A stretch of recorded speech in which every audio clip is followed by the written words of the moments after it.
This is the Wabash Carnegie Public Library Oral History Program, interviewing Charles H. Pell, Route 5, Box 314, Wabash, Indiana, Wednesday, January the 5th, 1977. Interview taking place at the Wabash Carnegie Public Library. Okay, to get the tape straight and everything else, why everyone's always referred to you as Duke Pell, so I'll refer to you as Duke Pell on the tape. And Duke, tell me when and where you were born and the circumstances surrounding it, your parents and so forth. George, I was born in the small town of, or near the small town of Golden Gate, Illinois. That's in a part of Illinois that's known as Little Egypt. Along about December 17th, 1908. My father was a decorating contractor and a part-time farmer, as I myself am. Charles Norman Pell, and my mother was Emma Boze. Her maiden name was Boze. Spell that. B-O-Z-E. They lived all of their lives in Edwards and Wayne County, Illinois. But I migrated from there. I'd better not get off the subject too far. Why were your parents in that part of the country? My grandfather, Pell, was a Civil War veteran. He lived at the South, in the South at the time the war started, and he and his parents were not in sympathy with the Southern cause. So he stayed out of the Southern Army as long as he could, and when he was about to be drafted, he ran off to the north and fought in the Northern Army through the war. And at the end of the war, he was afraid to go back home. It just wasn't safe for him to go back, and so he settled in Edwards County. And, of course, made his home there and married there, and that's why my father was there. My mother's parents, I'm not too familiar with their background, but they, too, were longtime residents of Wayne County, Illinois, and, of course, that was her home as well. Did you ever see either of your grandparents? Yes, I saw all of my grandparents, but none of my great-grandparents. Describe your grandparents on either side, or on both sides, what they look like. And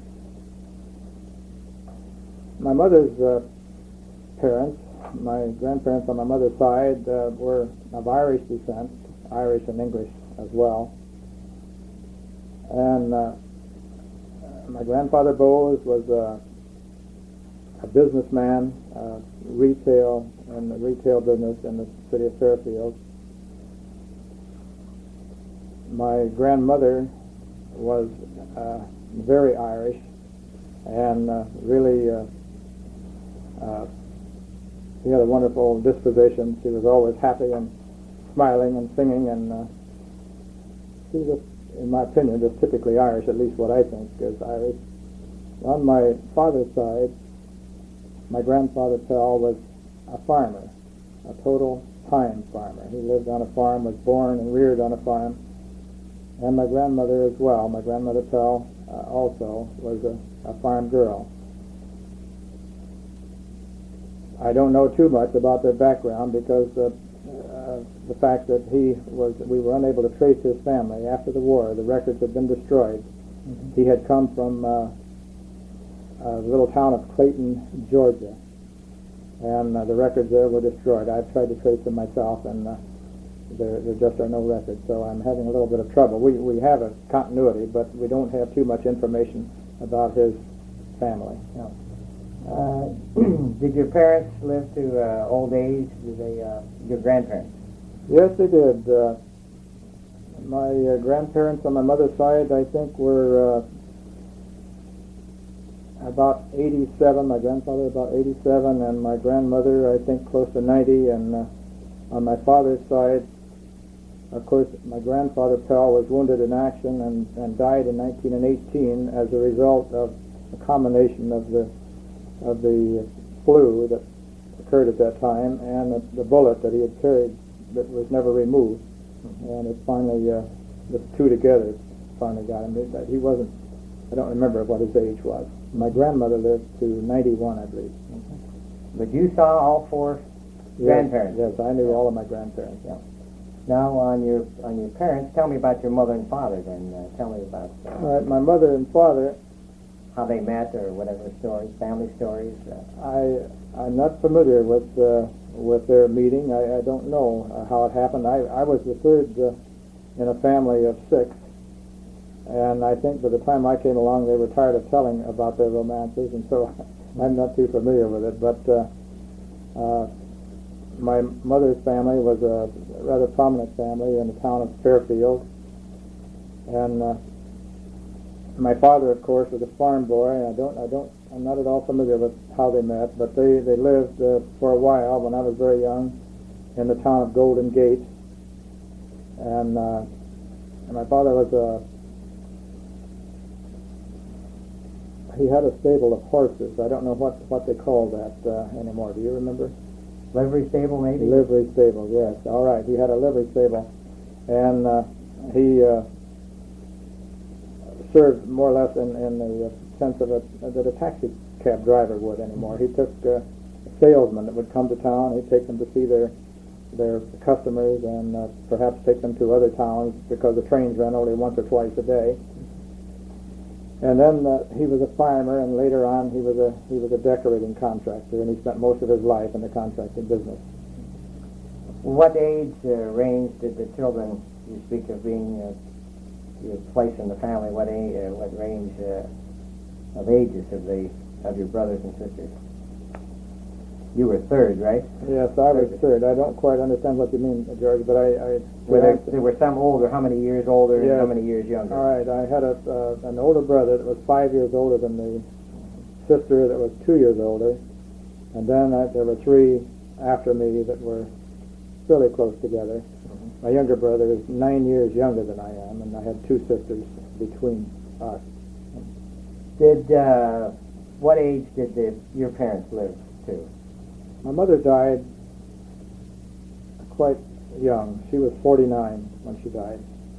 My father lived to be 79. Did he remarry? No. Yes. He did. Yes, he did, of course. And what did your mother die of?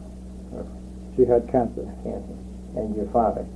My father, actually, he was just tired. He had a stroke. I mean, eventually, I think the stroke was the deciding factor, but he was just worn out. A lot of people live to much older ages than 79, but he had worked hard all of his life. And my father was a man that just loved to hunt. He loved the outdoors, and he would walk miles and miles and miles hunting and then do a day's work afterwards, or perhaps before. So he lived a rich, full life. He enjoyed every minute of it, and he finally got tired, and that was it. He married a second time, and what was the lady's Yes, name? he married a second time, a lady by the name of Elizabeth Wolfe. And I was gone, of course. We didn't live near them at the time, and I don't know too much about that period of time after my mother died and during which he was married to Mrs. Wolfe. Did she outlive him? Yes, she's still living. Still living. Your stepmother. Was she younger than he was?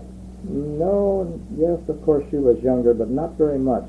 She's quite old now. She's quite elderly. I don't know how much, but perhaps I imagine close to 95. Yeah. Did they have children, or no? Too late in life? No, Right. Yeah.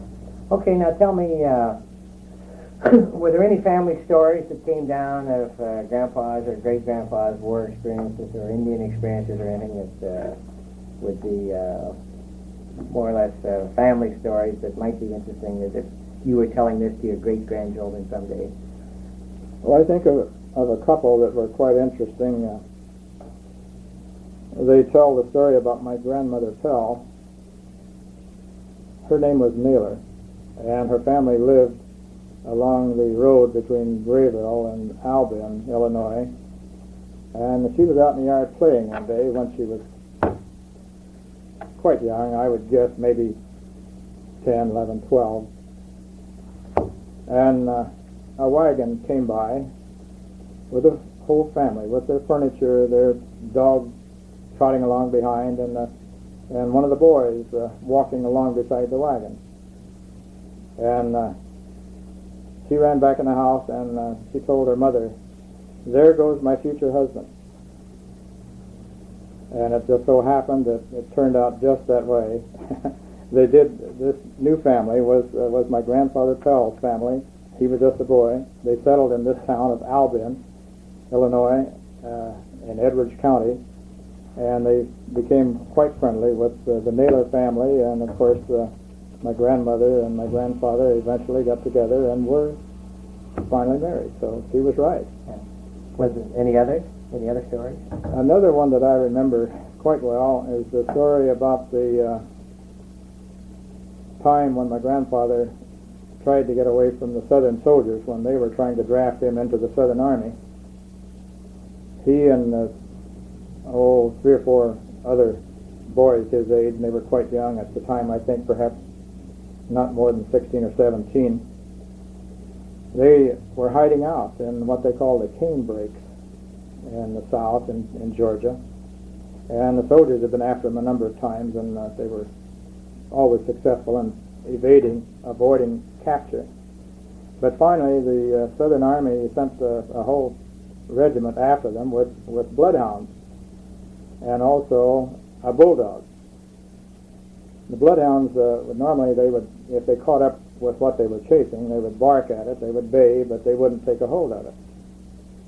But the bulldog had a reputation of being one that would really take a hold of you.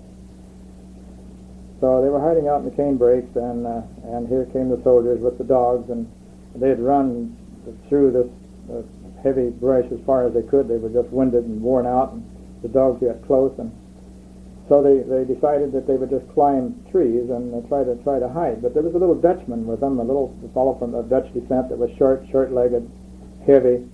He couldn't run very fast, and he couldn't climb at all.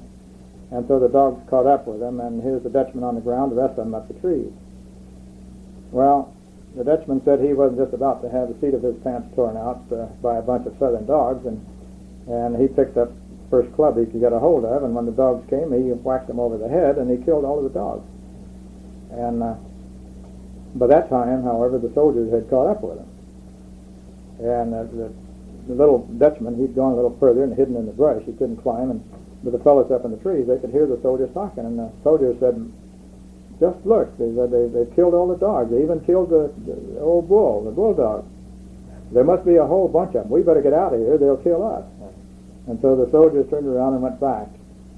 And the fellows, including my grandfather then, decided that the jig was up. They couldn't avoid being drafted any longer, so the whole bunch of them ran off and finally joined up, I think, in Tennessee, I believe, or Kentucky, someplace. They got to a northern bunch of soldiers and volunteered their services with the Northern Army and fought through the war with the North. Any others that might be of interest? Well, I think of only one or two, that one of them particularly that concerns myself. When I was quite young, we lived on my grandfather Boze's farm, my mother's father's farm, and I was too young to go to school, so I must have been something under 6. But we had horses that were very gentle and dependable and quite large. They could drive themselves. I mean, they were pretty well trained, and if you stopped to open a gate, well, you didn't have to go back and lead them through. They knew how to get through the gate by themselves. So my father always gave me the lines and said, "Here, you can drive through," but I didn't have to really do anything. I realized later. But then we had company one weekend, and one of the girls went with us to the spring to haul some water back for the animals. And when we got back to the gate, my father got off to open the gate and handed me the lines, and the girl cried because she couldn't drive. So my father said, "Well, give her the lines and let her drive." So I was pouting about that and a little bit unhappy, and I sat on the edge of the sled. It was a sort of a mud boat up there, hanging my feet over, and she pulled on one line a little bit more than the other one and got my feet into the gate post, and my toenail caught on a nail on the gate post, and it tore my whole toenail off. And it happened just at the time when my younger sister was due to be born, and my mother was in bed, and so they stuck me in bed with her. And I can remember even to this day seeing the doctor coming down the road with my younger sister sitting in the buggy beside him. He brought her, and just at the time when I was having my toenail glued back on. At the same time. How was it? Tell me about growing up in this family, which was obviously very warm and close, and in this little town. Well, George, it was a very interesting part of my life. In Golden Gate, a small town of about maybe 200 or 300 people, we lived across the street from the schoolhouse. And going to school there, I went there only in the first grade. I believe it's the first and second grade I was at the school there. But there were some fairly prominent Wayne County people, the elevator owner of the elevator, and there was a hardware merchant there, and a drug store in this little town. It was almost a complete town. We didn't have to go to the county seat or anything like that for anything. We had everything there. When I was in the second grade, I believe, my father decided that he wanted to do something besides what he was doing, and so he moved his family to Indiana. And we were living in Indiana for only a short time, perhaps not more than 6 months, and that was decided then that was not for him, and so he went back to Golden Gate. During this trip, some friends of ours had given my sister and me a couple of little chicks, and they had grown up to the point where they were almost big enough to fry. They were about half grown, and we had them in boxes, and we took them on the train when we did this moving. Well, when we got to Princeton, Indiana, we had to change trains, and it meant a 2 or 3 hour wait. So my mother suggested that we put some strings on the chickens' legs and take them out along the right of way and let them eat grass and whatever else they could find to eat. The lady that lived next door to the depot saw us out there with the chickens, and she called the police and told the police that we had stolen her chickens. And the police came down and wondered where we got the chickens, and we explained to the police as well as we could, but in the meantime, my mother was in the station. She came out to see what was going on. And so we told her that the lady said that we had stolen her chickens. Well, my mother was never one to take things lightly, and she didn't take that lady very lightly either. She almost took her apart. And the lady went back in the house, and the police left, and the chicken deal was over pretty fast. That was quite an incident there. But we went back home, and I grew up then in the town of Fairfield.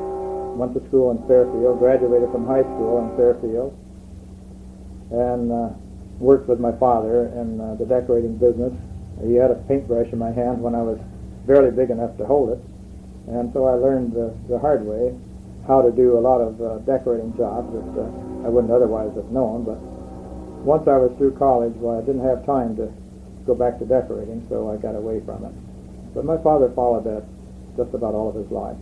Were your school days, your grade school and high school days, happy days? I enjoyed my school days. I think they were probably the happiest days of my life, or almost. I think everybody feels the same way, but I played football in high school, and I tried to play football in college, but I wasn't big enough to be any more than cannon fodder for the varsity. But I did play in high school, and I skipped playing at Milliken at Decatur, where I went as a freshman. But I did try to play at Purdue. But again, I was too light, and wasn't really much of a football player. I do remember one incident there that I'd like to relate, though, if I may. Nope Kaiser was the coach at the time. I don't know, did you go to Purdue? No, but I'm familiar with the name. Well, Nob was quite a coach, and he had one of the few conference champions that's been known in, at Purdue. Back in, I think, about 1930 or 31 or 32, I don't remember which year we were champions, but at any rate, Noble Kaiser was the head coach, and of course, as most colleges have, we had several other coaches. We had backfield coaches, and we had coaches for the guards and coaches for the tackles, and I was playing guard. And the Notre Dame team had just devised a new method of pulling the guards out of the line and running interference for the ball carrier. So Purdue picked up that idea real quick, and so we were practicing pulling out of the line and coming around and blocking would-be tacklers. And of course, Kaiser was at the other end of the field part of the time, and there was an awful lot of horseplay going on. We didn't think he could see that far, but he came striding across, and we knew something was wrong when we saw him coming. And he got over and he came up to me and he said, "You are about the poorest excuse for a football player I've ever seen." He said, "Now we're going to try that one more time." And he said, "I'm going to be the tackler. He said, I'm going to get over there." And he said, "You're going to pull out of the line." And he said, "Brother, you'd better block me," or he said, "your suit's going to be turned in right now." Well, Mr. Kaiser was a man, I expect at that time, about between 40 and 45. And I was around 18 or 19 or 20. I don't remember how much, but at least I was right smart younger than he was. And I really wasn't the best blocker in the world. But I hit him. I was really ashamed of myself. He rolled over and over and over. And I thought, well, I thought I was going to have to turn in my suit anyway, but now I know I'm going to have to turn it in because he's going to be really mad. But he got up and brushed himself off and walked up at me and he said, "Now that looks a little better." He said, "Keep it up." Mm-hmm. He turned around and walked away. I thought that was a real nice, from that time on, Noble Kaiser was my champion because he could have gotten pretty mad about that. He didn't have any pads on. He didn't have any padding of any kind. And I did hit him pretty hard. What was the decision to go to college in the family? George, my family was not a wealthy family by any means. The fact of the matter is, I can remember many, many times when we didn't even know where the next meal was coming from. So going to college was something that was almost completely out of the question. My older brother was unable to go. My older sister did go. She went to Washington University in St. Louis, but she did that with the help of our grandparents, without any help at all from her parents, because our parents, just didn't have money enough to help her. Then when it came my time to go, I had already made up my mind that living as my father had lived and our family without really sufficient income to live properly, that I was really going to do everything I could to give my family a better life. Well, when it came time to go to college, there was just one thing to do. My father couldn't help. I had to do it myself. So I made a pilgrimage. I went, as soon as I graduated, to Anderson, Indiana. I had heard that there were factories in Anderson and that they needed help. And this was in 1930, after the crash, and I found out quickly that jobs, there just weren't any. But I decided that the guide lamp at Anderson was the place I'd like to work, and I went there every morning before daylight. And I waited in front of the employment office door for, I think, 30 straight days, including Sundays. I didn't miss any. I went every day. And there were usually 200, 300, 400 other people there waiting for jobs. Well, one day, I expect it was up in July, the employment manager came out to the door, and everybody, of course, thought, here's a chance, and they jumped on their feet. This particular morning, I had arrived late, so I was clear at the back of the group, and the employment agent looked down his nose at us like he thought we were not too bright. That's putting it mildly.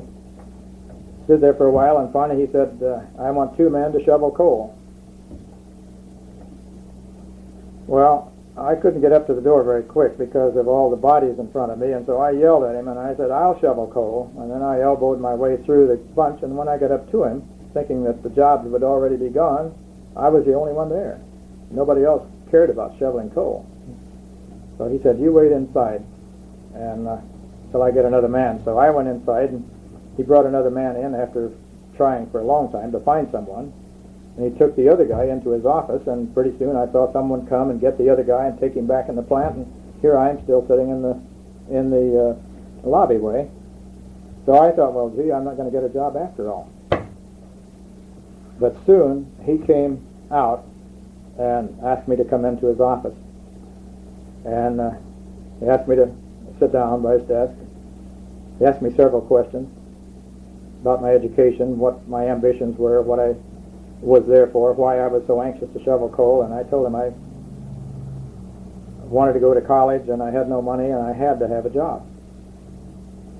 So he said, well, I had one good job and I had one coal shoveling job. He said, I put that other man to work shoveling coal. He said, I think you can do the good job. And so he sent me upstairs, a nice, cool, clean place, and put me on a job that was really a good job. And that's how I got my first job. And how long did you stay on that then? Well, I worked only during the summer, and then I went to college. I went to Millikan the next year. That's at Decatur. That was at Decatur, yes. Did you live at home or live on the campus? Or? Well, no. See, Decatur is about 200 miles away from Fairfield, so I had to live in Decatur. I had a room in a private home, and there wasn't enough money to get into a fraternity or anything of that kind. It was just a single room deal. There's another interesting thing that happened when I was a sophomore. After I had gone 1 year, I had a cousin living in Gary who was a contractor, a building contractor. He built apartment buildings and homes and things of that kind. And so when school was out, I went to Gary to see if perhaps I could get a job up there for the next summer so I could go the following winter to school. And I'd been there some time, and I'd tried all the places, and there were no jobs. And finally one day we had an emergency. One of the material suppliers, the lumberyard owner that my cousin did business with, was out riding one Sunday afternoon with his family, his wife and his daughter. And they stopped to get some milkshakes, and the milkshakes were poisoned. They got ptomaine poisoning. All of them were sick. His wife and his daughter were in pretty good physical condition, and they lived, but he was a fairly heavy drinker, and his system was not too good. It was run down, and he became very, very ill, and they had to give him a transfusion. But there was nobody whose blood would type with his. So after they'd tried everybody, I told my cousin, I said, well, there's no use in me being here without checking to see if my blood would type. I don't think it will, but I'm willing. And he said, well, gee, let's go to the hospital quick. So we went to the hospital, and it so happened that my blood did type with his. I was the only one, I think, in the city of Gary that had blood similar to his. And so this is something that they told me later was almost unheard of. They took 3 pints of blood. I think now when you give blood, I think 1 pint is about all they'll take, sometimes not that much. But at that time, they took 3 pints and gave it to the man. He was a stranger to me. I didn't know him. I'd never seen him before. Unfortunately, the man did not live. He died the following night. I remember very well when they buried him. He was a Catholic, I guess. Mm-hmm. Do they have wakes? Okay, so I went to the wake, and I watched the man buried later. And I had the funniest feeling. I felt like part of me was being buried with that man. Mm-hmm. I also felt like maybe I killed him because he couldn't stand that strong Southern Illinois blood. Yeah. You were, what, 19, 20 years old? Yes, I was about 20 or 21 then, I expect, yeah. Well, did you decide not to go back to Millikan, or what happened? No, really what happened, the reason I went to Millikan in the first place, I was studying engineering. I wanted to study engineering, and I got through high school without having taken any courses in solid geometry and trigonometry, both required subjects at Purdue to get into any engineering school. So Millikan was willing to let me hire a tutor and make up those two courses. And so that's why I went there the first year. And then, of course, being from Illinois, I intended to go to the University of Illinois. But between... We got as far as you going up to Champaign to the University of Illinois. Yes, I went over between semesters, and I think, if I remember right, the temperature was 9 below zero, snow on the ground, and the campus at Champaign, or Urbana, was so large that I thought I was surely going to freeze before that day was over. And I hitchhiked back to Millikan and decided to find a school with a smaller campus than the University of Illinois. So I had friends who had been to Purdue, and they liked Purdue. They liked Lafayette and West Lafayette, and I let them convince me that that was the right place to go for an engineering education anyway. So the following autumn, I registered at Purdue and went to school there. What did you do that summer? Did you go back to Anderson to work?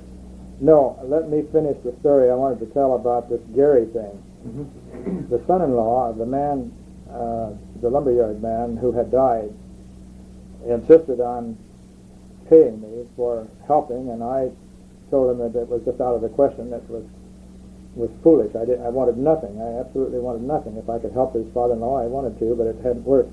And so he said, well, I am the employment agent at the Empire Refinery here. And he said, we don't have any jobs, but he says, I'm pretty sure that I can find something for you to do. So when you get back on your feet, he said, you come and see me. Actually, I was pretty weak after the transfusion because 3 pints of blood, I guess, is a little bit more than is normal. So about a week later, when I felt strong enough, I went out to see the man, and he put me to work on the labor gang, which was fine with me. I had no regrets. I was not afraid of work, and I was perfectly willing. So happened that I remember our foreman's name was Charlie. And Charlie had a bad habit of taking us out to the field and telling us what to do and putting a shovel in our hand and walking away. We didn't know where he was going, but as soon as he was out of sight, why, I'd look around and I was the only one still working. The rest of the fellows were sitting down resting. And this went on for quite a little while, and the other fellows laughed about it. They said, well, as long as I wanted to work, and as long as they didn't want to work, it was all right with them. If I did all the work, and as long as I didn't tell Charlie, and Charlie didn't know, why, it was all right. Well, one day Charlie called me in his office, and he asked a few questions. Among them, why don't you sit down when the other fellows sit down? And I said, how do you know anybody's sitting down? He said, I don't just go away and leave you. He said, I go away and then look back once in a while. He says, I know who's working and who isn't working. And he says, I've never seen you sitting down. He said, you keep working, the other fellows don't. I said, well, I'm trying to go to school, and I don't believe in working and taking a man's money unless I'm doing something for him. And so here again, it paid off, because Charlie said, well, he said, the employment agent is looking for a man for an electrician's helper. And he said, you say you're studying electrical engineering. It looks like it would be a natural. I said, boy, that'd be wonderful. You think I can get the job? And he said, well, I know you can if you want it. He says, I've already told him that you're a good hard worker, and he said, if you want it, you can have it. So I got a better job, and I worked through that summer and through the first semester. I worked up until February, and then I went back to school for my sophomore year. I don't remember too much about where I worked. I think perhaps I worked with my father in the contracting business at home the third summer, and got enough money together to go my junior year. But after that, why, there just wasn't any jobs, and I didn't make it through. I didn't graduate. You finished 3 years in, and well, I'm not sure that I've got enough hours to count for 3-4 years, but I came pretty close to it. Yeah. Of course, this was typical of anyone that was going to college during the Depression. It was, definitely, yeah. Just ran out of money. I mean, there was no question. Not many fellows were in school that had enough money to really play around any. They had to work almost full time. Millikan was an exception, really. Millikan was a rather expensive school, and the girls that went to school there were from good homes and homes with good incomes, and a good many of them came to school with cars, and it was a rather pleasant place to go to school. You didn't have to ask for dates. The girls did the asking, and the girls furnished the money, and the girls had the cars. So there were more girls than boys too. So it made a real nice deal. I kind of hated to leave Millikan. Well, when you decided not to go back to school, what turn did your life take? This happened about, I think, the time when I was working with my father, and a crew of painters came through Fairfield, fellows that were working for Phillips Oil Company, painting bulk plants and filling stations, and they needed a man. So I hired on with this crew and stayed with them for about a couple of years, and later then came back home and got a job in the lumber yard. And I worked in the lumber yard as a yard man and assistant general manager, I suppose you would call it. It really was not a very good job. It paid the extraordinary salary of, I remember very well, $15.60 a week. And it was during this time that I was married. Can you imagine getting married? $15 a week?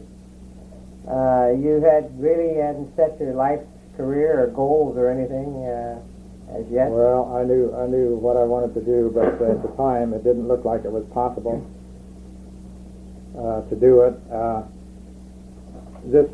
This job, of course, this lumberyard job, came at about the time the government decided to do something about the Depression, and they started the letter organizations, the PWA and the WPA and the 3 Cs and all of these. And with what education I had had and what little experience I had had, it was not too difficult to get on with the WPA as an engineer. Although I hadn't had any surveying, I had the rudiments of about every other part, and I was able to set up projects, write projects, and get them approved in Washington. And so I worked in the district office doing this for the first several months with WPA, and was later then, because I was not an office man and I resented every minute that I spent inside, I was assigned to an area engineer's job outside the office. Now this job was a supervisory job over 2 counties, and I worked at this in several counties. I was in Saline County, county seat Harrisburg, one of the largest counties in southern Illinois. And then I was area engineer in Massac and Johnson counties. That was Vienna and Metropolis, Illinois. I had these 2 counties for a while. Later on, I was transferred to Murfreesboro. And this kept on until the war started. And at the time the war started, of course, everybody was needed then. And I went to work for Sherwin-Williams on a bomb loading plant at Crab Orchard, the very place where we had built the dam and had then impounded sufficient water for factories to come in. And Sherwin-Williams built the bomb loading plant, and that's where we worked in the beginning. Mm-hmm. Tell me about some of the projects and things that you did, and some of your interesting experiences as engineer.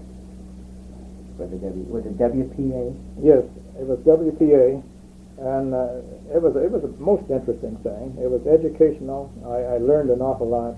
I learned a lot about getting along with people. I learned a lot about doing a job. I learned a lot about being transferred. I think the first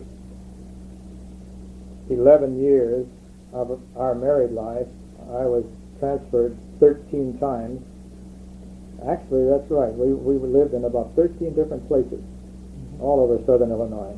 We did different jobs. I worked at a short time on these lake projects as chief clerk. I kept all the records.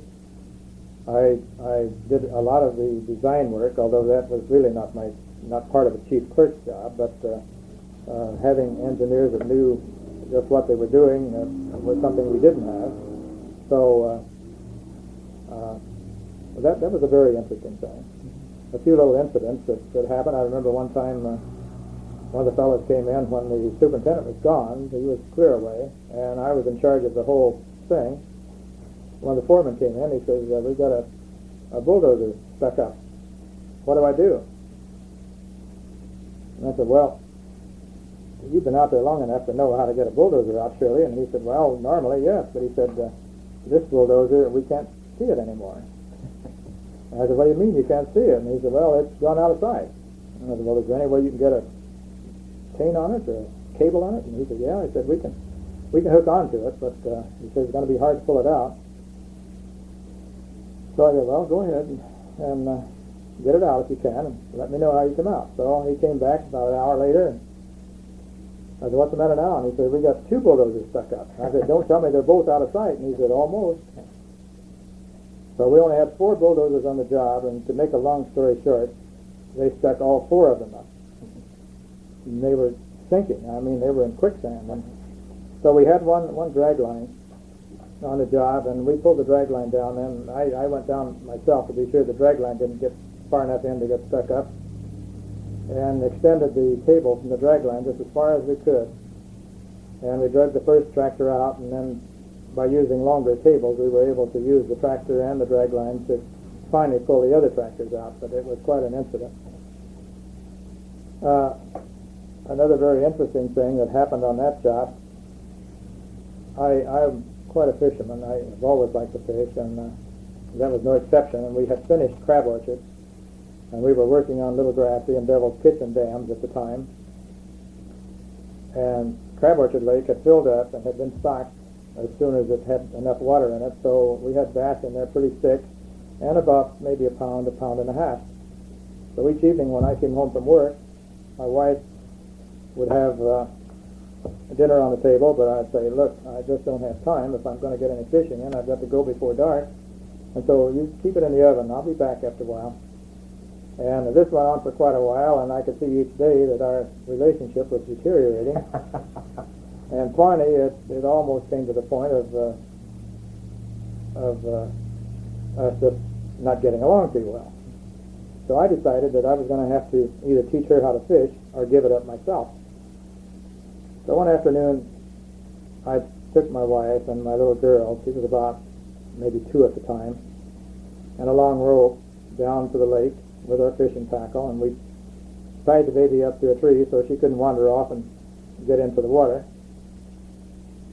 Took some toys with us for her to play with, and then I gave the rod to my wife, and I said, "Here now, you do it, you fish. I want you to see what fun it is." So she said, "What do I do?" And I said, "Well, just cast out there, just throw the plug out, and I think the fish will take care of it." They were hitting about everything that you put out there anyway. So she cast, and the line snarled, as I knew it would, but the plug got out maybe 10 or 15 feet in the water, and a little bass hit it just immediately and started pulling, and she started yelling, "What do I do? What do I do?" And I said, "Just do whatever you feel like." And so she, I think, remembered the old hook and line days with a long pole, and so she jerked. She didn't wind it up. She just jerked, and the fish sailed out over her head, hit the end of the line, and came back, and the treble hook caught in her dress tail. And the fish was patting her on the back, and she was screaming loud as she could, and some other fisherman there close by heard all the screams, and he came running down thinking I was probably beating her, but I was rolling on the ground having a lot of fun, and so he took the fish out of her dress and got the hook out of her dress, and we settled down. She says, "Gee, that was fun." So again, to make a long story short, from that time on, when I came home for dinner, the house was dark, my wife was gone, the baby was gone, nobody at home. I wouldn't hardly know where to find her because she might be fishing anywhere around the 15 or 20 mile shoreline of Crab Orchard Lake. She really became an avid fisherman. What are your recollections of the WPA days and that? Pleasant, unpleasant? Oh, it was a very pleasant time. There were a lot of a lot of terrible things about it too. I mean, people were starving back in those days, George. People were really hungry, and you'd run into some people. Politics, of course, I guess you can never give up completely. I remember one time talking to one man who was a Republican. The administration was Democratic, of course. FDR is the one that started the WPA. And this man just couldn't say enough against Franklin Roosevelt. Well, I listened to this kind of thing for as long as I wanted to. The fellow was an acquaintance of mine and a friend of mine, and I hated to say anything to hurt his feelings, but I just listened as long as I could, and I finally said, look, I said, are you working for the WPA? And he said, yeah. I said, what were you doing before that? And he said, I wasn't doing anything. I couldn't get a job. I said, how'd you feed your family? And he said, I didn't. They went hungry. And I said, now you're working on WPA. You're probably making maybe $40, $50 a month. Your family has food on the table, and yet you're cussing the administration. Well, he said, I hadn't thought about that. And I said, well, I've thought a lot about it. I'm neutral. I'm not Republican. I'm not Democrat, either one. I'm working for the WPA, and I'm making enough money to keep my family, and I'm keeping my mouth shut. I think it would be a good idea if you just kept yours shut, too. Mm-hmm. I was really pretty upset because of that, and it's one of the unpleasant things, but so many families that had nothing, no food, no clothes for the kids, no bus fare if there were any school buses. There weren't at that time. Mm-hmm. But it was a good thing, and I think it worked out very well. Yeah. Of course, today you can see the results of some of the programs and everything else. Have they? You think they even had that much foresight in seeing No, I how don't. good the areas would develop into and so forth? I don't think they had that much foresight. I think it's just a natural sequence of things, and some of the things I think that resulted probably are still, they were good then, they're still good. But I'm not right sure that maybe we developed some habits at that time that we have been unable to get rid of. We're becoming, in my opinion, a welfare state, a socialistic type of government. And I'm not in favor of this. I think that every man should work and make his own way. I'm not saying that if people are going hungry, we shouldn't help them. But I do believe that by a lot of our giveaway programs, we're encouraging people to not work, to find ways to get through this life without working, and I just don't believe that that's the way to do it. Was WPA right at the time? Those federal programs, do you think they were right at the time? Well, I would say generally, I believe the answer would be yes. I think that we needed to do something. We had people starving. We had children growing up without education, without food or clothing. I think the government had to do something, and I believe that was probably the best thing to do. And I think it was the proper approach too. Since then, we've had giveaway programs that were really giveaway programs. I mean, people didn't have to work for them. In fact, right now, our welfare program, we have a lot of people, able-bodied people on welfare today that could go out and work, but they don't have to work as long as welfare is willing to keep them. So they have no incentive to work. Let's talk about your courtship and marriage now. Where did you meet your wife, and what was your maiden name, and how long did you two go together, and starting a family and all that? This makes quite a story too, George. I went to Millikan, as I mentioned before. My wife was a music major at Millikan. We were freshmen together. I have a Decatur Herald clipping, a picture of the Westminster Choral Society where we were both singing together on the steps of the Presbyterian Church in Decatur.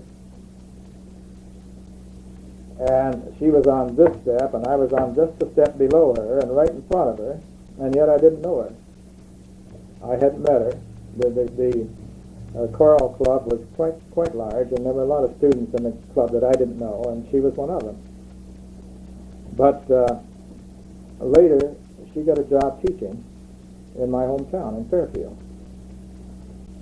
And she was and is quite talented. And she was invited to participate in a play, in a home talent play put on by the American Legion. I had a part in the same play. So the first day of rehearsals, that's when we met. I remember very well. That was the 28th day of February. We rehearsed through the month of February, and we had a date, I think, every single day. I don't believe we missed any, not very many anyway. And we were married on the 31st day of March. If my counting isn't too bad, that's about 31 or 32 days. And I think that was one of the most whirlwind of whirlwind romances. What was her maiden name? Her maiden name was Hazel Friend, and she is from Mount Carmel, Illinois. Her father was circuit clerk in Mount Carmel in Wabash County, Illinois, for a longer period of time than any other office holder in the history of the state of Illinois. That it was not just circuit clerks; that was all office holders. I mean, any county or city office, I think he was in that office longer than any other. He was the type of man, George, that knew everybody in Wabash County by their first name. He knew the kids' first names. He knew the dogs' first names. He was trusted. We're talking now about Depression days when the banks were broke and closed, and there was no place that people had any money for them to put it. He was in the circuit clerk's office, and the circuit clerk's office, of course, had a vault. People would bring money in an envelope, and the envelope open, not sealed, and hand it over to Ed. Say, "Here, Ed, you keep this for me." If they needed money, they'd come back in a few days and say, "Ed, I need some money." So Ed would get their envelope and hand it to him, and they'd take money out, and he'd put it back in the vault. It would have been real easy for someone to miscount their own money. They'd take out $200 and remember later that they had only taken out $100 or $400 or whatever, and the account wouldn't balance. They could accuse Ed of anything. But he didn't have the first bit of trouble. I mean, he was the banker, and it was just exceptional. He was that kind of a guy. He was clerk,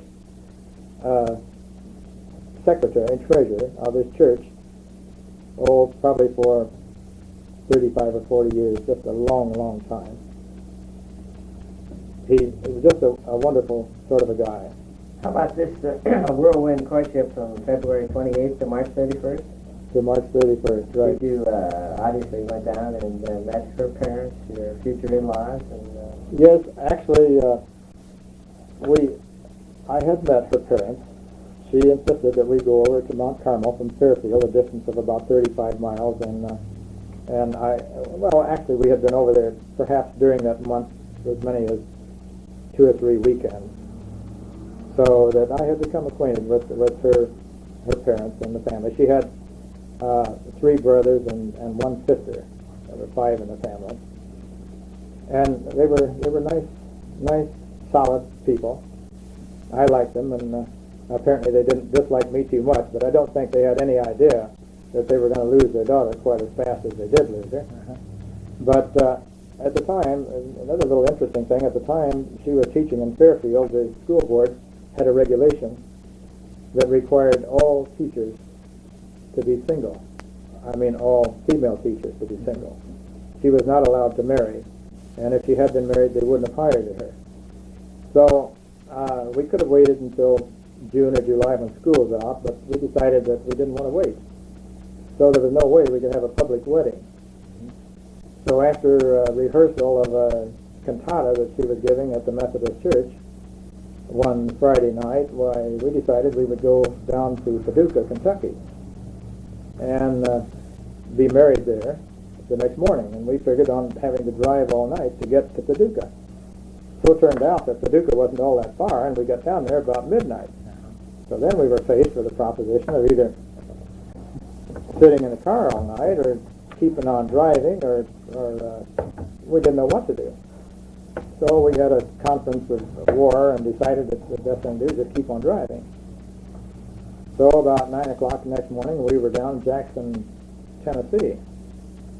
And we went to the courthouse there, and they said, well, you can't get married here for 3 days. We have a 3-day waiting time. And I said, well, we don't have any 3 days to wait. We got to be back in Illinois by Sunday. That's the latest. So we kept driving again, and we ended up in Corinth, Mississippi. And there was no law against marriages there. So we were married there in the parsonage of the Methodist Church of the South at about 11 o'clock on Saturday. A.M. or P.M.? 11 o'clock a.m., just before noon, yeah. So that didn't give us very much time. We had an old broken down Model T that wasn't running too well anyway, and we decided we better start back home quickly. So we did. And the thing, finally, the motor fell out of it in Vienna, Illinois.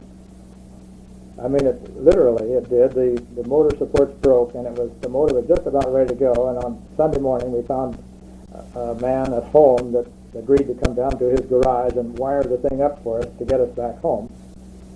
And we walked back into the Methodist Church just about 2 o'clock, just before the cantata was supposed to start. I was singing the lead tenor part in the thing, and my wife was directing it. And without us, there wouldn't have been any cantata, but we got there just barely in time for that. Funny part of it was, this thing, we were married then during that year, and we got by with it. And of course, when you get by with things, I guess it kind of gives you a little sense of bravery or something. So she signed her contract for the next year without saying that she was married. I don't know. I'm not one that could really say now whether that was right or wrong. I really suspect maybe we shouldn't have done it, but we did do it anyhow, and it's a fact, so we can't do anything about it now.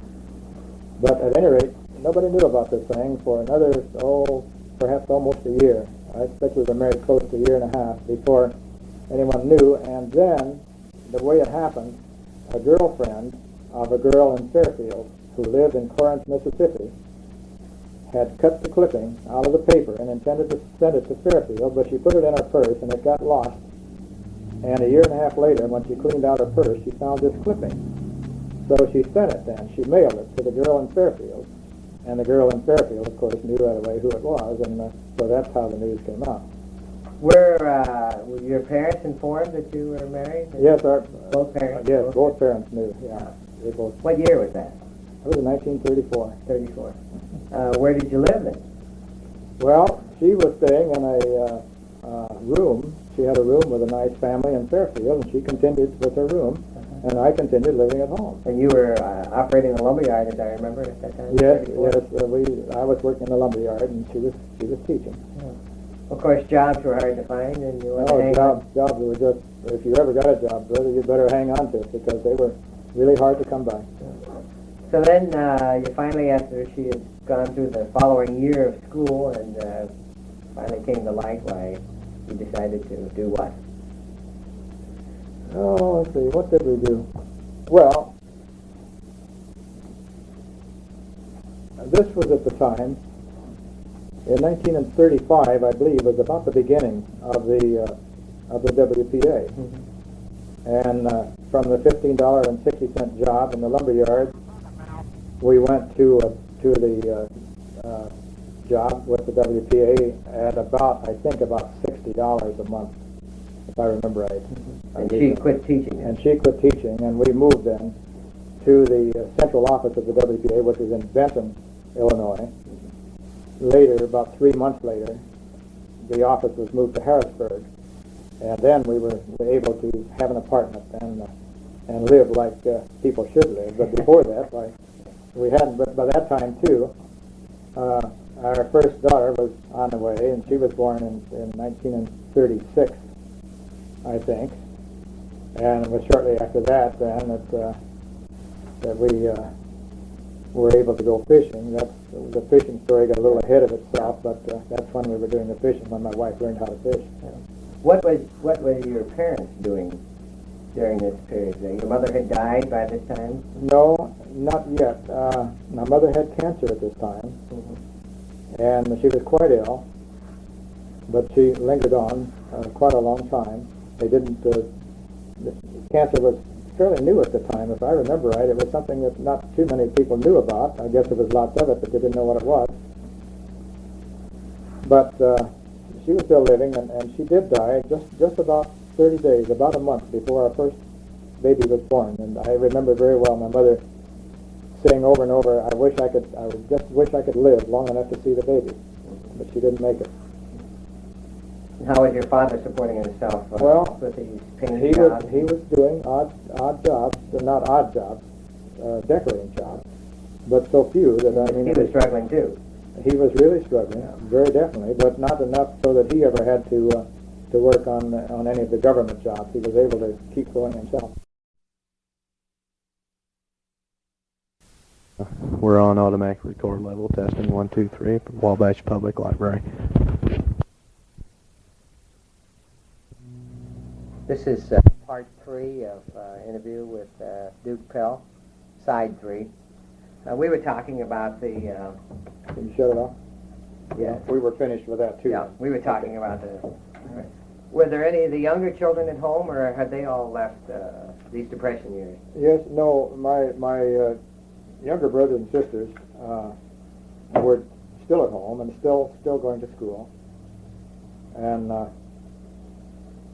at the time, of course, I was away from home in school part of the time, and of course working away from home with the WPA later. So I'm not too well acquainted with actually what they were doing. I know they were struggling, and I know they got through high school, but beyond that, I don't remember too much about it. Did the Depression leave any scars, so to speak? I mean, do you think your life is different because of the Depression, more conservative, or? Well, I think it's very definitely affected by the Depression, George. I think that I have a sense of values that a lot of people, younger people who've never had to go through that sort of thing, might not have.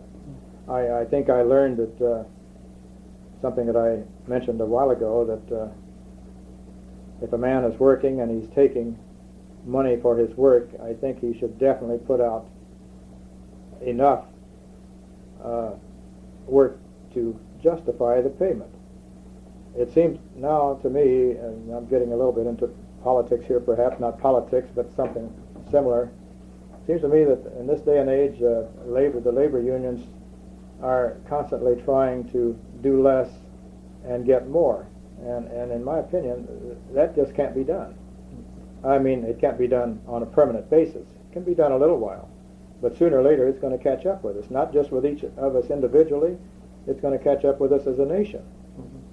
And I believe that we're going to have to change our thinking on this thing. We cannot continue to strike for more money and shorter hours and more vacation time and all that sort of thing. It just isn't in the books. It can't be done. We're going to have to crack down and go to work, or we're going to become exactly what Mao Zedong said a long time ago. We're a bunch of paper tigers. That's true. We're getting closer to it all the time. Going back to the birth of the first daughter, what did you name her, the daughter? Oh, our daughter's name is Phyllis Jo, J-O, just two letters. And how did you pick the name? Was there any family? Or? Yes, my wife had a young lady in her class at school whose name was Phyllis.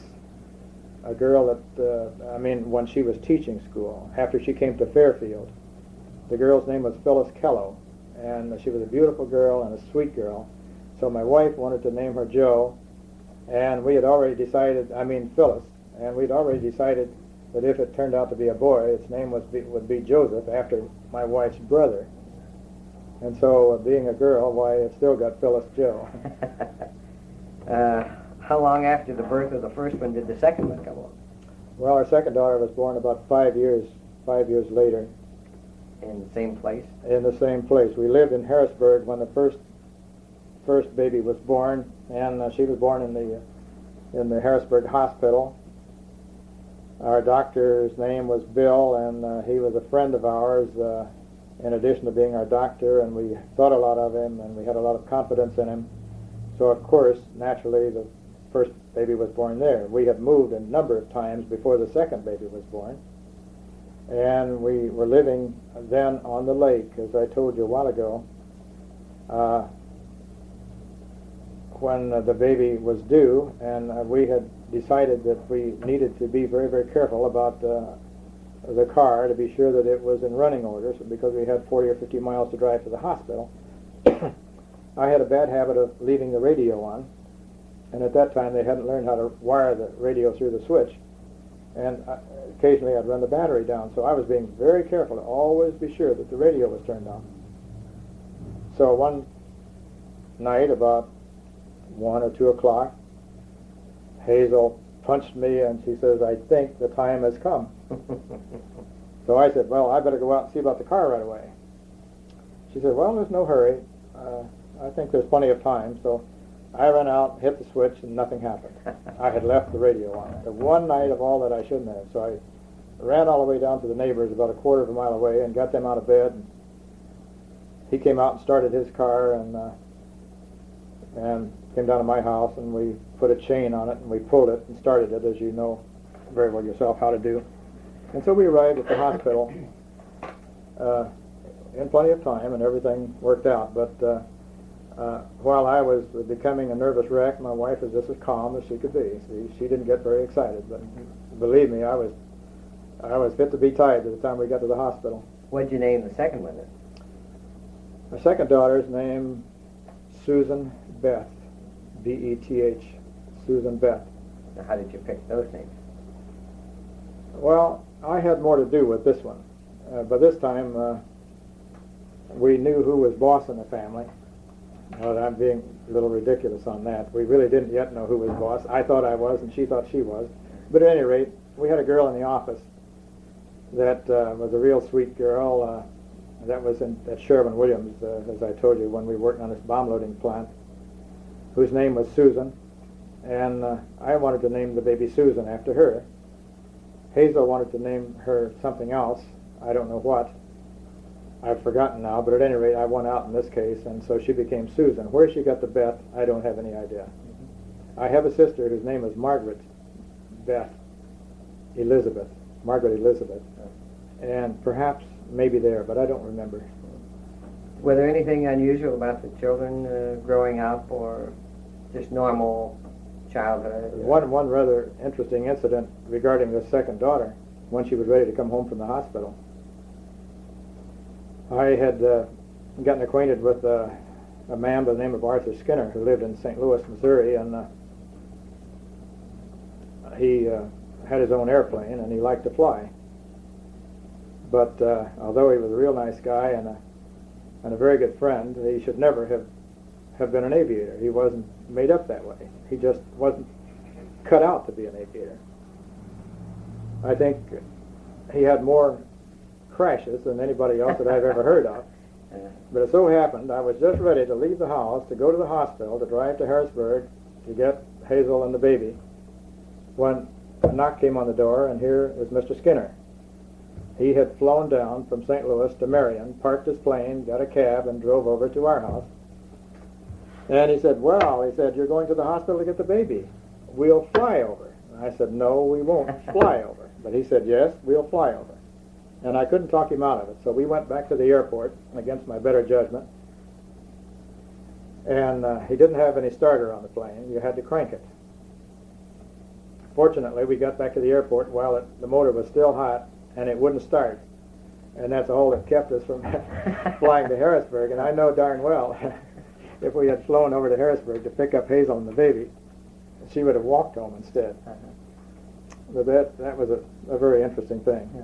But the children's development and everything else was just normal? It was just fine. Everything was fine. The kids, of course, being a father, I might think that way, but I think they were wonderful kids when they were little, and they're still good kids. Yeah, but just normal kids then? Just normal. Nothing exceptional. Both of them made straight A's through school. The older daughter is a Purdue alumnus. The younger one never did go to college. She took business courses down at Indianapolis, and then later on decided she wanted to get into the service of the United States, and she joined the Army and went through the air traffic control school at Biloxi, Mississippi with a class of 400 398 of them boys and 2 girls. She thought that she was going to be, and she really worked hard to be, number 1 in the class. But one boy beat her out. She was number 2 in the class. And so in the Army, she was in that kind of duty, air traffic control, until she was married, and then she got out of the Army, and later was divorced and decided that service life was what she liked, and so she got into the Navy. And she's now in the Navy in California and is still an air traffic controller. Happy day. Still guarding the planes, huh? Still at it, Right, yes. I mean, that. The older daughter, Phyllis Jo, married a research chemist who was associated with Kraft Foods, and they live in Glenview, Illinois, Happy day. north of Chicago. Let's develop your career. We got up to the war years were coming on, and you left the government WPA service and went to work in the bomb plant. Is that correct? Yes, when the war started, I went to work for Sherwin-Williams at the bomb loading plant at near Carbondale, near Marion, Illinois, and was there only a short time when I decided that I was in purchasing, incidentally, at that time too, procurement. It was not exactly what I wanted, and yet I turned right around and got into purchasing even deeper, because I had an opportunity to go with Olin Industries as assistant purchasing agent on their small arms plant in St. Louis. And I did. I moved to St. Louis. I moved my family to St. Louis.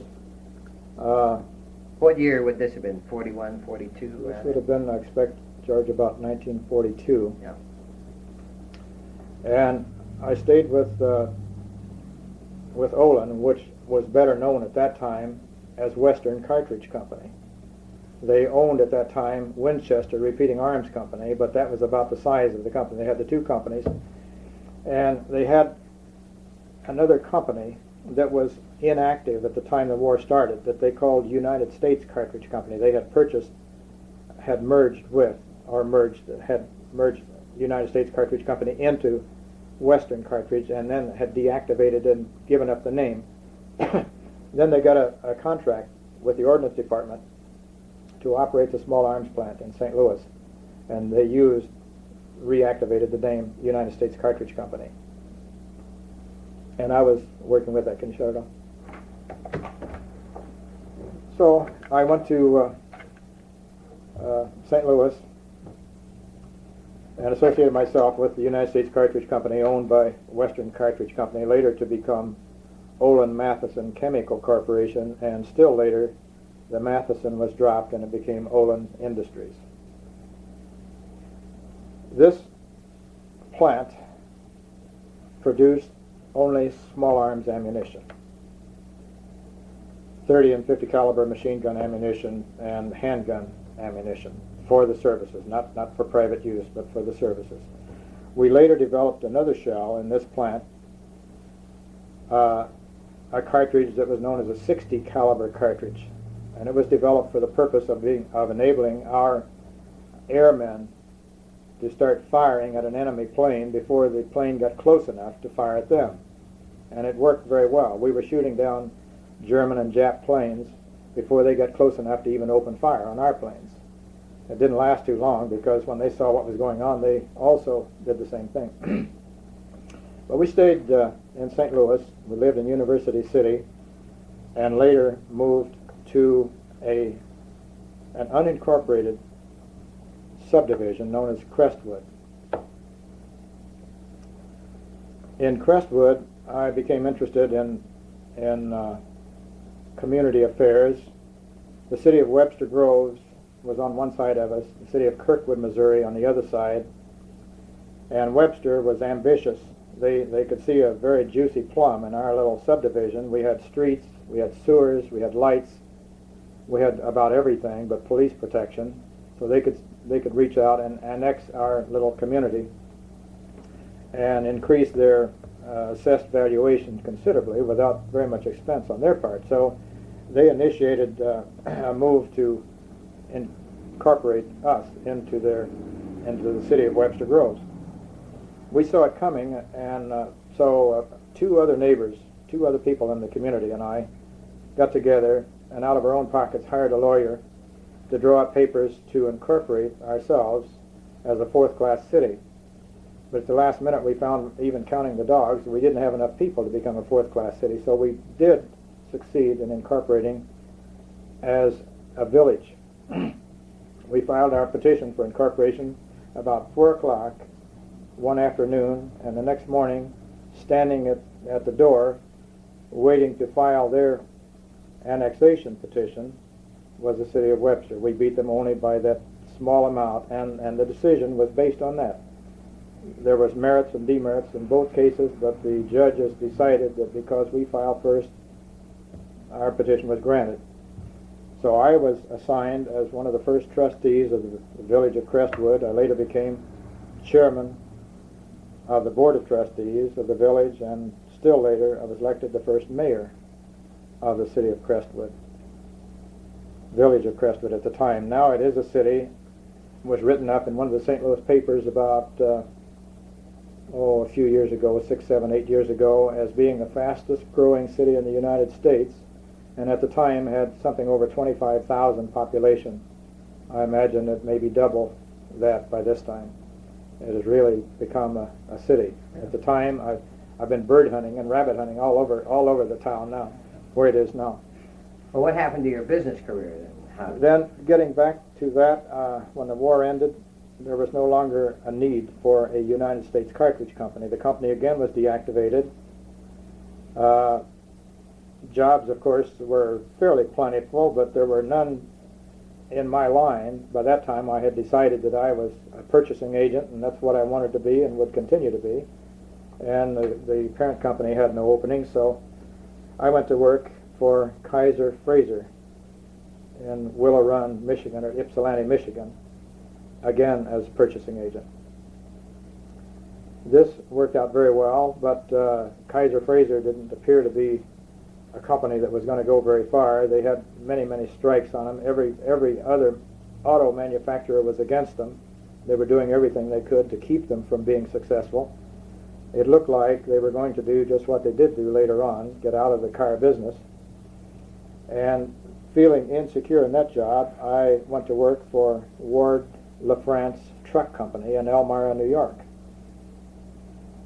Now, we need to remember that this came at a time after the war when industry was booming, inflation was beginning to get started, prices had started up, housing was almost impossible. And we owned our home in St. Louis, in Crestwood rather. We tried to find a place in Ypsilanti to live while I was there and couldn't find it, so my wife was still in St. Louis. When I went to Elmira, we tried again, the company tried, Hazel came up and helped. She spent, I think, 2 or 3 months in Elmira looking for a place to buy or to rent anything. All the time I was living in the hotel there, nothing. So eventually, that was not a very good deal, and I went back home to St. Louis with no job. Hazel, at the time, the kids had pretty well grown up then. They were able to take care of themselves, and she had started teaching again. So we were not destitute by any means. We still had an income, but it wasn't a real satisfactory way of living. But I had made friends of Gene and Ray Siegler, who were owners, original owners of the Siegler Corporation that later became Lear Siegler, and they kept telling me that I was foolish for wanting to continue in purchasing. There was much more money to be made in selling. So I finally let them talk me into going on the road for them, selling, of all things, space heaters. They this happened about, I would guess, about October. Of what year? In the year about 1947. I didn't know anything at all about the heater business. Up until that time, they had all their salesmen go out perhaps in May or June, and they would sell until about October. It was a seasonal thing, and then the salesman would be off for 2, 3, 4 months. And the company would almost have to shut down because they'd make as many heaters as they could store, warehouse, and then they'd have to shut down until they could move some. So they didn't tell me this. They sent me to Ohio, of all places, a hard state to sell in October, after the regular salesman in Ohio had gone home for the year. Well, not knowing that heaters couldn't be sold at that time of year, I sold a whole bunch of heaters in Ohio at that time of year, and I started the trend that's still being carried on. They work the year round.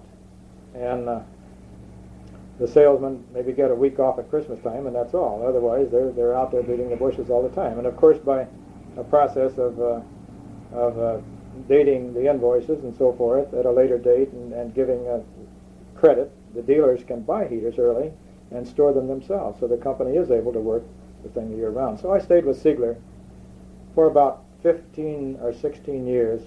I think I started in 47 and continued about 13 years perhaps, continued until 1960 when I retired. I was 50 years old at that time. It had been a good thing going with Siegler. I didn't like it in the beginning, and I never did like it really because I'm not a salesman. I'm reluctant always to meet new people. I'm scared to meet new people. And I can remember many times maybe walking up and down the sidewalk 10 or 15 minutes trying to get up nerve enough to go in and call on a man. But once I was in the store and had made the guy's acquaintance, then I was on ground that I understood and knew, and it was not difficult. And I made good money. It worked out very well, and it enabled me to do exactly what I had said all my life I was going to do. You asked a while ago what I had thought I wanted to do. I didn't really know what I wanted to do, but I knew how I wanted to do it. I wanted to do it so fast and furiously. I wanted to make enough money early in life so that I wouldn't have to work until I died like my father had to. And so I retired when I was 50. How did you get to Wabash? Well, the first territory I had with Siegler was just 2 months in Ohio, October and November, December, about 3 months in Ohio. But that territory belonged to another man. I mean, he went back into Ohio when springtime came.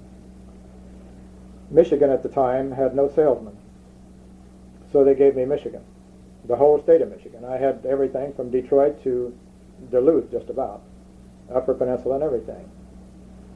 That went very well, but a couple or 3 years later, a man that they had in Iowa who lived in Dowagiac wanted to come back home. He wanted the state of Michigan. So they asked me to trade Michigan for Iowa, which I did. It was a good trade because Iowa was a better state, and dealers were easier to talk to. If they didn't want anything, they'd still invite you in to have coffee, and they paid for the coffee. They didn't let you pay for it. It was a very satisfactory thing. And I worked in Iowa for several years, and then later the territory of northern Indiana and southern Michigan became available again, and the company asked me to take it. And I had a choice. I could have lived anywhere from Indianapolis to Grand Rapids. I don't know. I was thinking about this a few days ago. I don't know why we came to Wabash, except perhaps that we looked at several towns, and Wabash looked clean, looked well organized.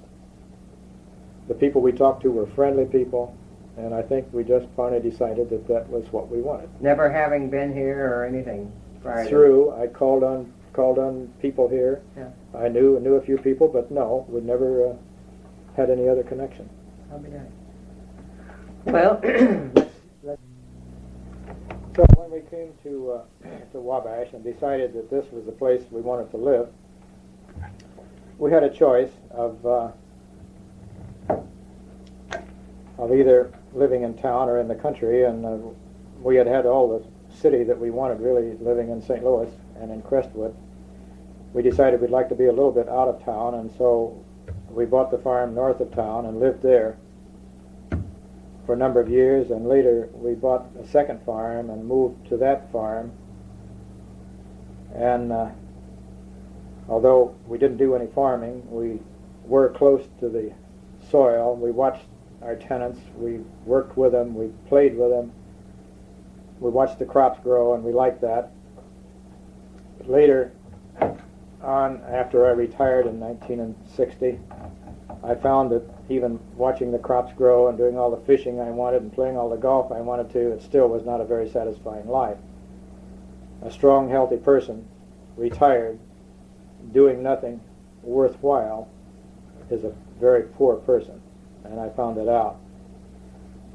It was still too early to retire and too late to get a job. A man 50 years old can't just walk out and get a job right away, particularly if your education and your experience is over and above any jobs that might be available locally. And that's just what I found. So it was difficult, and in order to fill the gap in until I knew what I wanted to do, I suggested to my wife that we get into the Peace Corps. John F. Kennedy was just getting it started, and it looked like a good thing. We had a chance to get acquainted with people in foreign countries, and maybe we were a little bit, I don't know just how to put it, but we were thinking that we were going there to help those people. Not a very good attitude to take, because we found out later that those people helped us a whole lot more than we ever helped them. But nevertheless, that's what we did. We did join the Peace Corps. We went to Venezuela and worked with children down there. My wife had been involved here with 4-H clubs. I had a scout troop here, and we both liked kids, so it seemed like a natural thing. And we spent 2 years in Venezuela, clear down in the southern part of Venezuela, in the Andes Mountains, setting up 4-H clubs and training adult leaders to continue with the clubs after we left. Well, we came back then after our tour of duty was finished, and of course the farms had been operated as dairies. We had a pretty good sized dairy going. We had a herdsman that had been with the Army during the war and had been in charge of all the dairies in the canal zone, and was a very capable person. He decided soon after we came back that he didn't want to continue in the dairy business. He wanted to just do straight farming. But having nothing to do myself, and not caring about getting into dairying myself, I thought if we were going to do straight farming instead of dairying, I'd just as well do it myself. So I bought new equipment, big equipment, because help was awfully hard to get. You hire high school boys when they were available, but they were not always available at crop time when you needed them. So I bought the biggest equipment I could get. I think I had the first 20-foot disc in Wabash County. I had a 6-bottom plow, and there were not very many of those, and a tractor the size big enough to pull those pieces of equipment.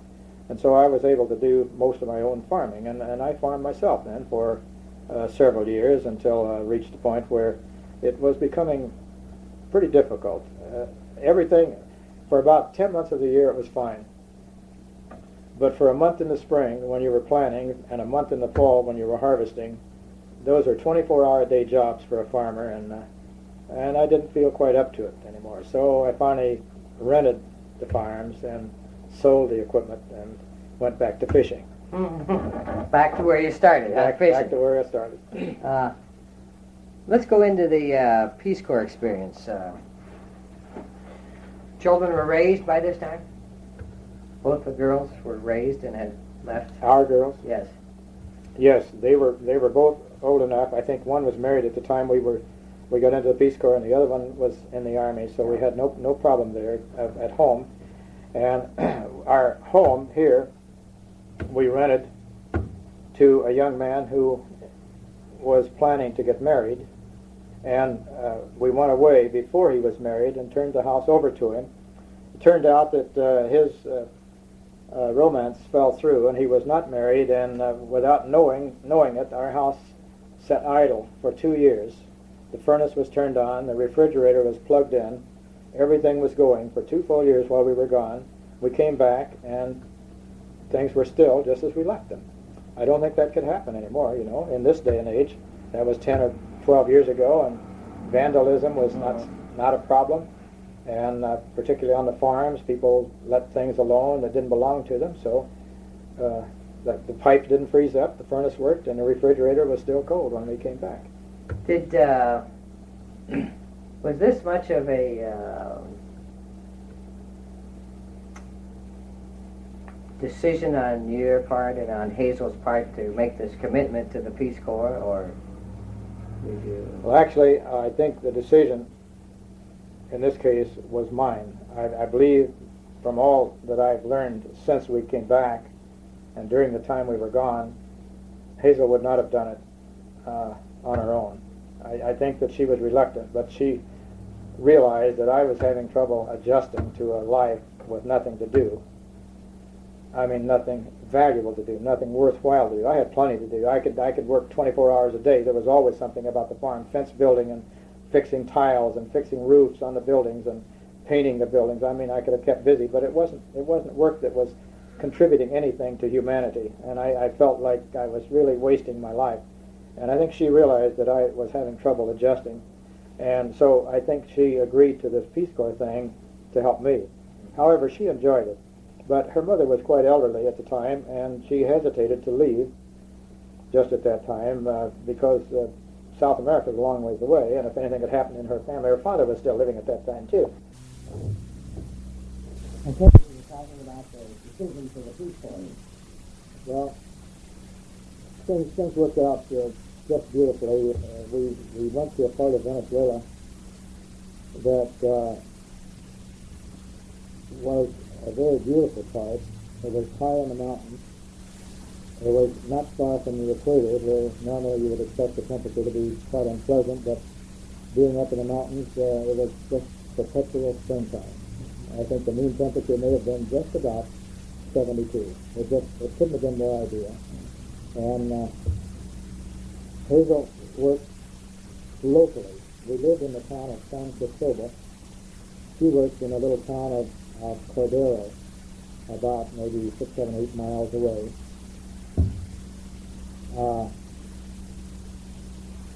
She worked with the people, with the mothers and the fathers when they were around, but most of the time they were not around, but a good bit of the time they weren't even known.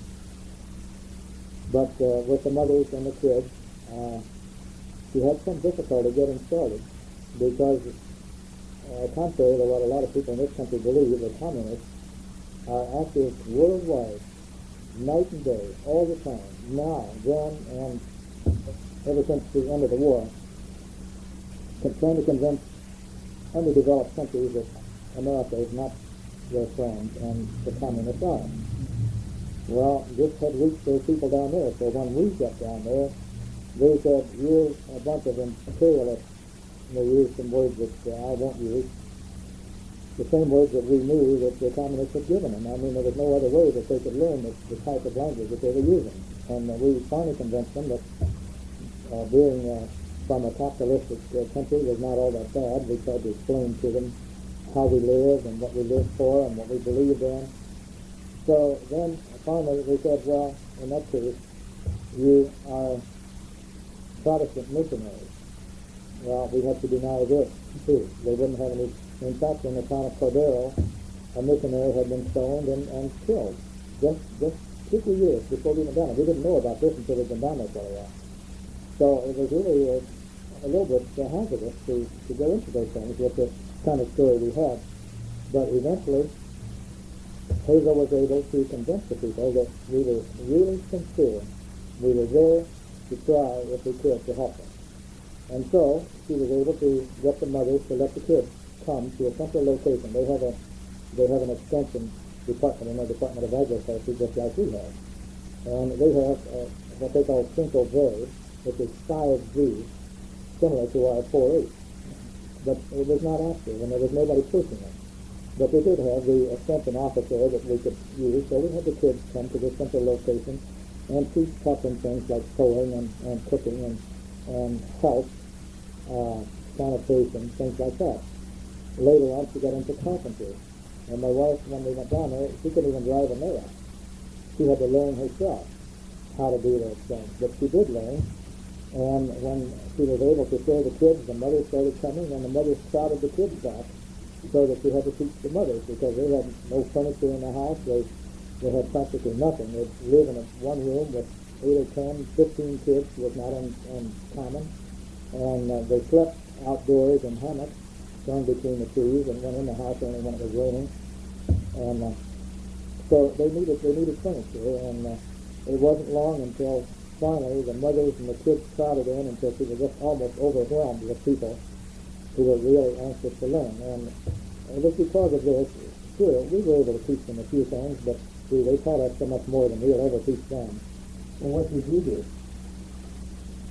We had a group of 34, if I remember, 35 in Washington when we were in training. We went to the National Forage Club Foundation for our training. And at the time, we were finished with training and we were ready to go. Then the Forage Club, which was hired by the government, I mean the National Forage Foundation, which was hired by the Peace Corps to conduct this thing down there. They did it on a contract basis. They told us then where each of us would be located, all down through the Andes Mountains, over distances perhaps 1,000 miles. And they divided the territory up into two groups.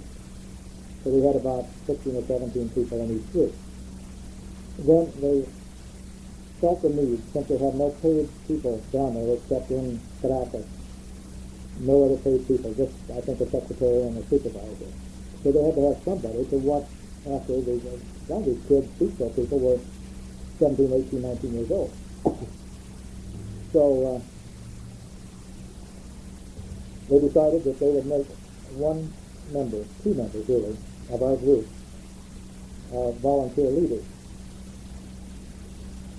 So we had an election, just like we do in our own political setup. And I was elected one of the Peaceville leaders. And I had the south end of the country, the furthest part, down in the Andes. The government put down about 25 or 30 brand new, beautiful robin's egg blue Jeeps, four-wheel drive Jeeps. 2 station wagons for the supervisors, for the leaders, and the rest of them were the little open type Jeeps. In the mountains where you needed four-wheel drive, and so the volunteers, the regular Peace Corps people then, each had a Jeep, or if there were 2 of them in a town, the 2 of them would have a Jeep so they could get out to their projects. And they had garden projects going, and carpentry, and the girls again taught sanitation and cooking and sewing and stuff like that, and the boys gardening and raising pigs and that sort of thing. Really, I think all that was not anyways near as valuable to this country as the fact that we were able to convince people that Americans were not all that bad. The communists were feeding them a big line and selling them a bill of goods. And we were able to undo a lot of that, where our foreign service people and our embassy people could not do that because they were people with $20,000, $30,000 salaries who were talking to the top people in the country down there and never came in contact with the common people, with the low-income people. And we could never come in contact with the high-income people. I mean, we were right down to the grassroots thing. We practically lived with the people. They insisted after a while. At first, we didn't know how to do it. We discussed going down there whether we could become like them or whether we could live like ourselves and try to pull them up to our level. And I think it finally was voted that we could live just like they did. And so we lived with almost no furniture, with poor health conditions. We lived in some pretty bad situations. And so the leader's job was to be sure that some of those young people didn't live so badly that they would be undernourished or have diseases that might go with undernourishment or something of that kind. Would you say that the program was a success? I'm looking back. The Peace Corps as a whole? Oh, what's this mean? Well, I definitely am sold on it. I don't know what's happening to it now. It's been taken over by a group known as Action. And you hear that advertised on television quite often. They're inviting young people to come in to Action. And it's been broadened to the point now where they're working with United States American Indians and minority groups and underprivileged groups in this country as well as going to other countries. But yes, Greg, I'm definitely convinced that it is a good thing. It's the cheapest way in the world that we can make friends with foreign people, because the Peace Corps people are not paid anything. They get their living, and otherwise they're donating their time. That's one thing, so it isn't costing us very much. And we are going down there. We're making heels out of ourselves in a lot of cases. For example, a lot of our young men down there found out they could buy, if their parents would send them money, they could buy a Japanese motorbike for $1,500. So they did that, and they ran up and down the roads and scared the heck out of the people, and generally made heels out of themselves, and that didn't give us a very good impression, didn't give them a good impression of us. But I think the good we did was far outweighed the bad that happened like that. So yes, I think it was a successful program, and in my opinion, it should be expanded. It should be really worked on. Well, what happened when you came back then? You were obviously the same person. You had great things. When we came back, our whole outlook on life had changed. I can't explain it. I couldn't explain it then, and I can't explain it now. We really had to become acquainted again with this country. I didn't think it would do that. We ran into a thing down there that they called then, and you're just now beginning to hear the words. I heard it on television last night, or within the last day or two. The word culture shock. Are you acquainted with that? I've heard the word. Well, now, it was crazy to me in the beginning. I didn't believe it. I said, well, maybe some people have culture shock, but not me. The way they explained it to us, the Peace Corps people that had some experience with it, was simply the being picked up out of your own environment and your own culture here at home, and sit down in a foreign land without language fluency, without any friends, without knowing anything about their culture, without knowing anything about their habits, just 100% different. That you would begin eventually to do things that were abnormal, that were not things that you would do at home. Sometimes the things wouldn't be all that bad, but sometimes they would be bad. For example, one of the wives of a paid member of the Peace Corps went to a grocery store. This happened in Venezuela where we were, and she was able to find a supermarket like ours here at home, and she got a cart that she went to, and she picked out what she wanted. And finally got up to the cash register, and if she wasn't up there yet, she was just at the tail end of the line. And those people down there are not acquainted with our method of staying in line and taking their turn. If they can push in ahead of you, they do. And they did, in her case. And she kept pushing up, but the people keep shoving in front of her, and she tried to talk to them in English or with her poor Spanish. If that was not the way to do it, they could get in line behind her, but they kept getting in front of her. She finally just reached down and picked up her cart and tipped it over on the floor and scattered groceries all over the place and walked out. She wouldn't have thought of doing such a thing here at home. But down there, before she even knew what she was doing, she did that. I had an occasion one time to discover that I was not immune to that sort of thing either. I got in my Jeep, parked in front of the place where we lived, and drove only a half a block down and started to turn the corner. And the Jeep hit a truck hole. I almost lost the wheel. It was just real deep. I mean, it wasn't a truck hole like this. It must have been 2 feet deep. And the wheel dropped off in it, and I killed the motor. Before I could hit the switch, the guy behind me honked. I mean, it wasn't even seconds. So I stopped until he honked at me. And when he started honking, cars for a block back all started honking. It was just a horrible noise. All these cars honking, just because I had stopped only seconds. And it made me mad. I got out and locked the door of the Jeep and walked back to the house and left the Jeep sitting in the middle of the street. Ridiculous. I wouldn't have believed, in fact, even later I hardly believed that I did it, but I did. I left the Jeep sitting right there. And maybe 2 hours later I went back and the policeman was there, 2 or 3 policemen, and a whole crowd of people. There must have been 40 or 50 people there, and cars backed up for miles because the streets are just wide enough for two cars, and cars coming the other way was blocking that lane. I was blocking this lane. I got in the car. I didn't say anything to anybody. I just unlocked the door, got in the car, hit the key, and drove away. They didn't say anything to me. And the instant it was over, but That would be interesting.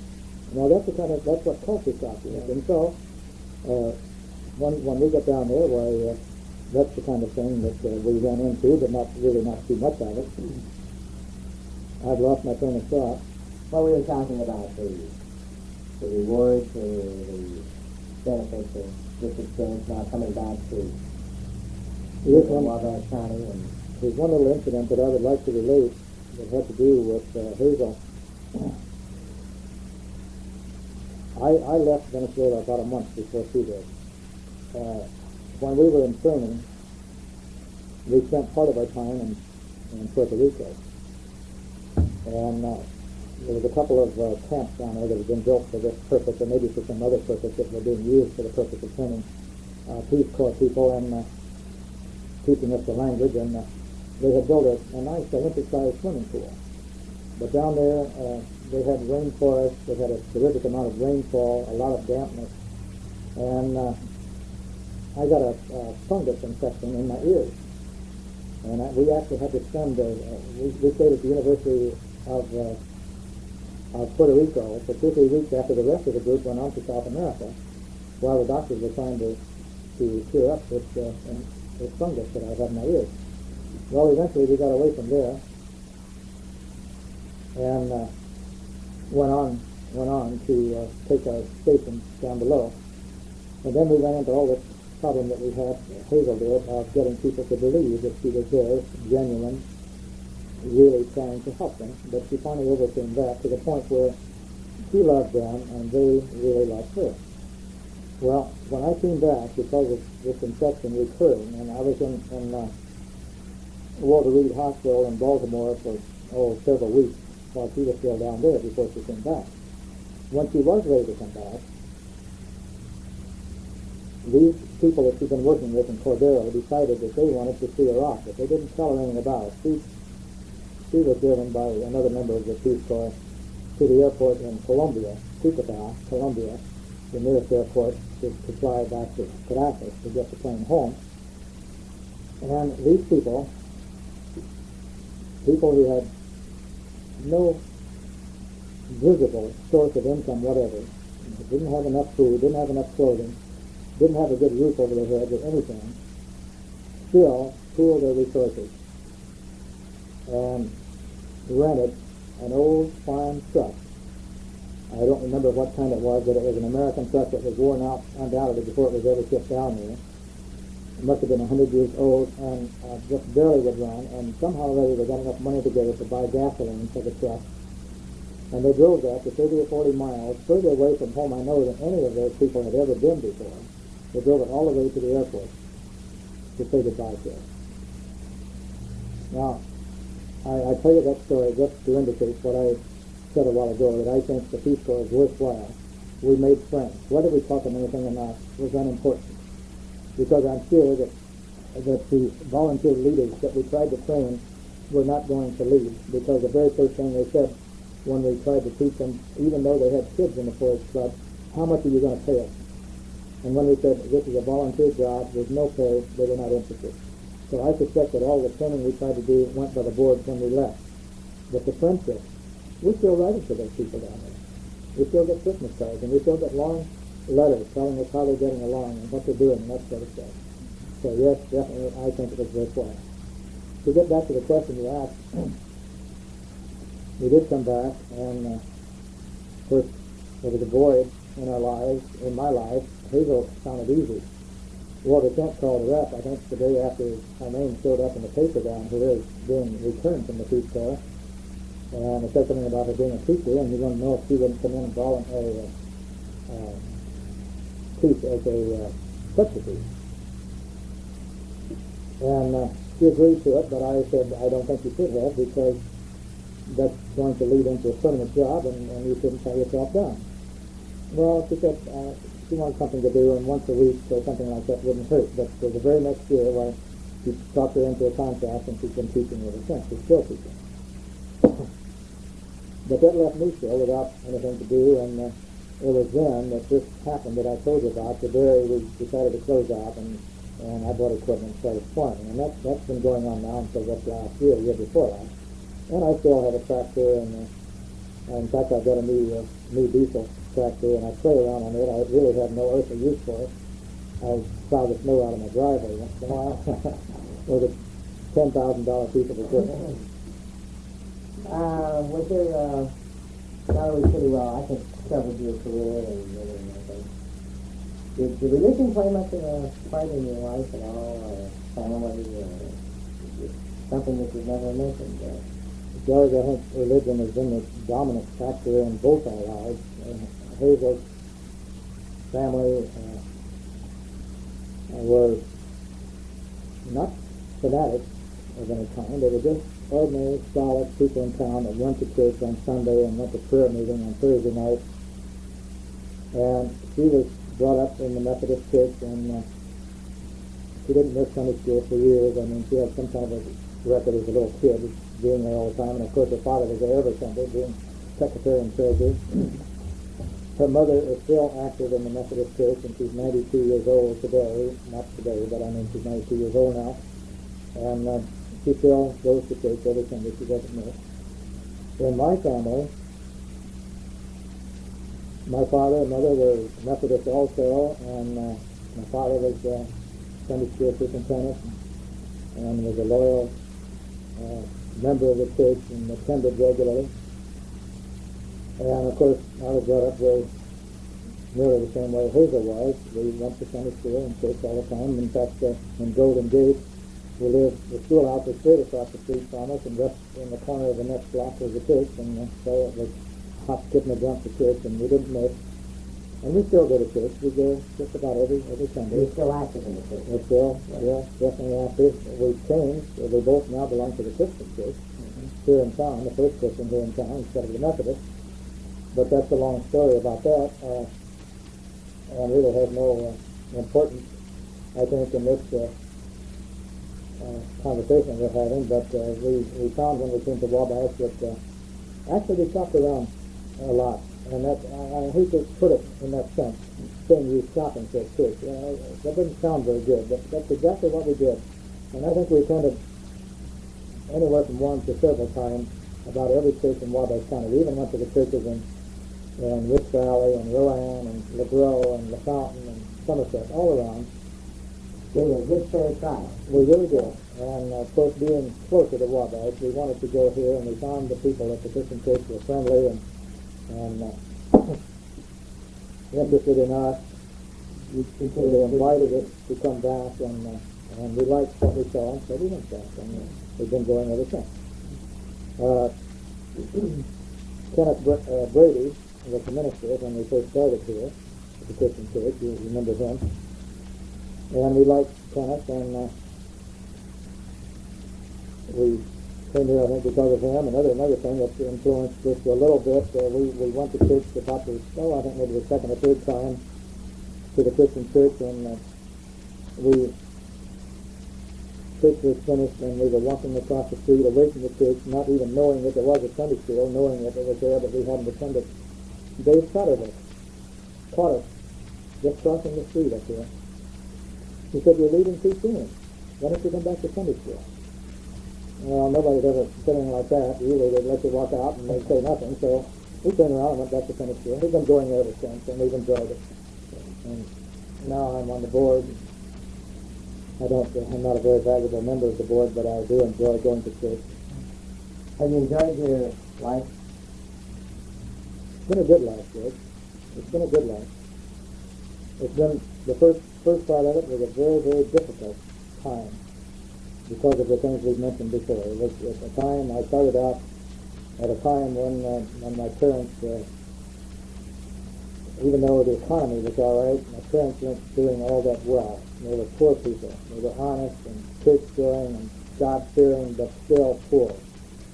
And that was a difficult time. And then we got into the Depression, and that was even more difficult. But I think that welded us together. It made a close-knit family organization that might not have happened if we had been more affluent and the kids had all left home sooner and that sort of thing. But of course, since the war, why, everything has been up. The economy's been up. Our jobs have been good. They've paid well. We've accumulated enough so that we don't have to worry too much about the poorhouse catching up with us. I hope not. So yes, it's been a good life, and I just wish that everybody could say that they had as good a life as we have.